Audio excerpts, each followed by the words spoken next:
अस्सलाम वालेकुम। मैं हूं डॉक्टर तहरीन जावेद और आज हम बात करने जा रहे हैं आज के इस व्लॉग में जिल्द की छाइयों के बारे में, खास तौर पे चेहरे फेस के ऊपर जो हाइपर पिगमेंटेशन हो जाती है, जो मिलाजमा है, बहुत सारी चीजें हैं, उनको वन बाय वन डिस्कस करते हैं। ये क्यों होती हैं, इनको आप ठीक कैसे कर सकते हैं, और जो जिल्द की छाइयाँ या पिगमेंटेशन है ये जान क्यों नहीं छोड़ती, आखिर उसकी वजह क्या होती है। वैसे तो ज़्यादातर ये ख़वातीन ये मसाइल लेकर आती हैं, लेकिन मर्दों में भी ये मसाइल देखने में आते हैं और कई मर्द भी जाहिर है इसको ठीक करना चाह रहे होते हैं। तो जो आजकल एक ट्रेंड बदकिस्मती से चला हुआ है और ख़वातीन पार्लर से या किसी भी सैलून से 4-5 क्रीम्स ले लेती हैं और वो लगा लेती हैं मुंह पे और वो समझती हैं कि इससे बहुत ज़्यादा जिल्द आपकी ठीक हो जाएगी और हर चीज़ आपकी A1 100% आपकी स्किन ग्लो करना शुरू हो जाएगी। वो किस तरह से आपके लिए नुकसानदेह है और लॉन्ग टर्म में वो पिगमेंटेशन कैसे आपकी कॉज करता है, पिगमेंटेशन कैसे करता है। आपकी छाइयों का एक बहुत बड़ा फैक्टर ये भी होता है। तो जो फैक्टर्स हम डिस्कस करने जा रहे हैं उसमें सबसे पहले आपने देखना है कि क्या आपके जिस्म में कोई ऐसा मसला, कोई कमजोरी, कोई बीमारी तो नहीं चल रही। जिस तरह खवातीन में सबसे पहले जो चीज़ आपको देखने की ज़रूरत है, खवातीन में मेरे पास एक पेशेंट कुछ दिन पहले आई, उसको 14 साल से छाइयों का मसला था और वो मसला इस वजह से था कि प्रेगनेंसी के दौरान ये मसला शुरू हुआ। प्रेगनेंसी में आयरन लेवल खवातीन के कम हो जाते हैं बहुत ज़्यादा, उसको तवज्जो नहीं दी जाती, उसको ठीक नहीं किया जाता और उल्टियाँ आ रही हैं या ये मसले चल रहे हैं तो उसको इग्नोर करके कोई मसला नहीं है ऐसे ही चलाया जाता है। नतीजा क्या होता है कि जो हार्मोनल इम्बैलेंस प्रेगनेंसी में ऑलरेडी चल रहा होता है, आयरन डेफिशिएंसी, खून की कमी चल रही होती है, आपका हीमोग्लोबिन लेवल बहुत ज़्यादा नीचे होता है और उसके बाद जब बच्चे की डिलीवरी हो जाती है और अचानक से ईस्ट्रोजन का लेवल नीचे आता है तो फिर ये पिगमेंटेशन बहुत ज़्यादा नुमाया और बदनुमा लगने लगती है। दूसरा उसमें एक बहुत बड़ा फैक्टर है कि हमारे यहाँ जो ख़ासतौर पे पंजाब में, सिंध में जो मैदानी इलाके हैं उनमें सन एक्सपोजर, धूप बहुत ज़्यादा, गर्मियों में बहुत तेज़ धूप, और कई लोग मेरे पास आते हैं जो 45-50 प्लस होते हैं और उनको ये पता ही नहीं होता सारी ज़िंदगी कि हालांकि आजकल बहुत ज़्यादा अवेयरनेस है, मीडिया, लोग इंटरनेट पे, सोशल मीडिया पे बहुत सारी चीज़ें देखते हैं, उसके बावजूद उन्हें ये नहीं पता होता कि हमारी जिल्द की छाइयों की एक बहुत बड़ी वजह धूप में सनस्क्रीन लगाए बगैर निकल जाना है। तो जो लोग पंजाब के जिस तरह मैदानी इलाकों में रहते हैं, सन का एक्सपोजर बहुत ज़्यादा है, तो धूप में कभी भी आप अपनी जिल्द को कवर किए बगैर, अगर कवर कर सकते हैं तो बहुत बेहतर है और अगर कवर नहीं कर सकते तो सनस्क्रीन ज़रूर इस्तेमाल करें और SPF उसका अच्छा होना चाहिए, 60 to 100 तक उसका होना चाहिए ताकि आपकी स्किन को मैक्सिमम प्रोटेक्शन मिले।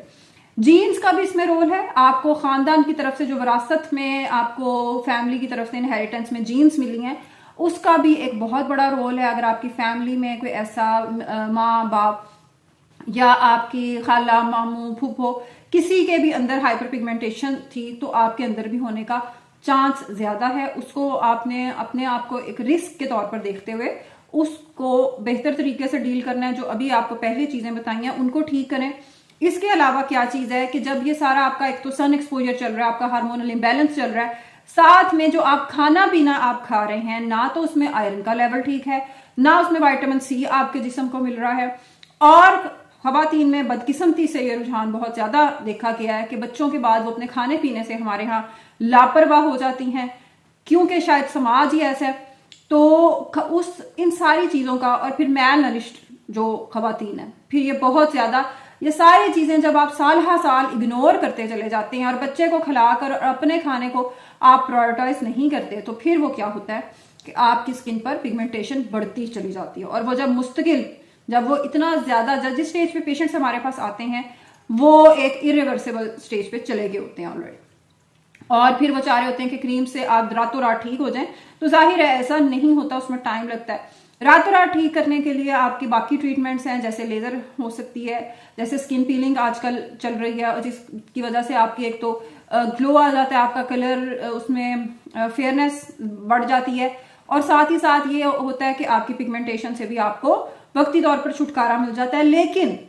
लेकिन अगर आप जो अबव हमने सारी चीजें डिस्कस की हैं, अगर उनको आप एड्रेस नहीं करते, अगर आप उन चीजों को इग्नोर करके अपनी सेहत को वैसे ही चलते रहते हैं तो जाहिर अच्छाइयाँ वापस भी ट्रीटमेंट्स के बाद आ सकती हैं। अगर आपका जंक फूड का बहुत ज्यादा यूज है, अगर आपकी लाइफ में स्ट्रेस बहुत ज्यादा है, ये सारी चीजें चल रही हैं, और हार्मोन्स का देखें जिसमें बहुत ज्यादा, खवातीन में तो बहुत बहुत ज्यादा रोल है, तो फिर वो चीजें वापस आ जाती हैं। इसमें आप कर फिर क्या सकते हैं, इसमें सबसे पहली चीज अपनी डाइट को बेहतर करें, उसमें प्रोटीन का इंटेक आप बढ़ाएं। अगर आपको टेस्ट में इतना प्रॉब्लम ना हो तो टर्मेरिक और मलट्ठी जो हल्दी है उसका इस्तेमाल थोड़ा सा अपनी उसमें शुरू करें।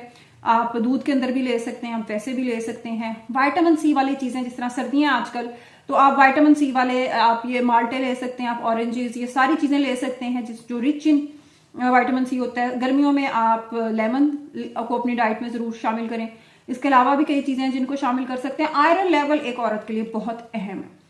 अगर आपका प्रेगनेंसी में आयरन लेवल कम था तो उसको ठीक करें, या तो आप अगर बहुत ज्यादा आपकी हीमोग्लोबिन कम थी तो आप ड्रिप्स लगवा सकते हैं। और अगर थोड़ी बहुत उसमें फर्क है, उसमें बहुत ज्यादा फर्क नहीं है, तो अपने डॉक्टर के मशवरे से आप ऑरली आप टेबलेट्स या कैप्सूल वो ले सकते हैं, जिसके साथ आपको फॉलिक एसिड भी जरूर अपनी उसमें शामिल करना है। विटामिन डी का बहुत बहुत ज्यादा अहम रोल है आपके लिए। हमारी खवातीन और बच्चे जो घरों में रहते हैं उनमें विटामिन डी लेवल्स बहुत ज्यादा कम होते हैं, उसको अपनी डाइट में शामिल करें। आप नट्स ले सकते हैं, ड्राई फ्रूट, उनके अंदर आपको विटामिन डी मिल सकता है। इसके अलावा जाहिर धूप से भी मिलता है, लेकिन चूंकि हमारी खवातीन और बच्चे इतने ज्यादा धूप में नहीं जाते, शहरों में घर इस तरीके के नहीं है। बहुत सारे पेशेंट्स मुझे कहते हैं, मैंने एक पेशेंट को कहा कि आप धूप में बैठा करें, सर्दियों में आपको विटामिन डी मिलेगा और आपकी हड्डियों के लिए भी अच्छा है। तो उन्होंने कहा कि भाई मेरे तो घर की तीसरी मंजिल पर जाकर धूप आनी है, और जब तक मैंने पहुंचना है, क्योंकि काफी वो ज़ईफ थी, तो तब तक तो धूप ने वैसे ही चले जाना है। तो ये फैक्टर्स हैं, तो इसलिए अपनी डाइट में विटामिन डी जरूर शामिल करें। खवातीन, आप कैप्सूल ले सकते हैं, आप इंजेक्शन पी सकते हैं, आप टैबलेट्स खा सकते हैं। तो इन चीजों को थोड़ा थोड़ा करके अपनी डाइट में जरूर शामिल करें, क्योंकि जो एंटीऑक्सीडेंट्स हैं इनका आपकी जिल्द के बेहतर करने में बहुत ज्यादा अच्छा रोल है। Vitamin C, iron, vitamin D, ये सब चीजें आपकी जिल्द के लिए बहुत ज्यादा जरूरत है।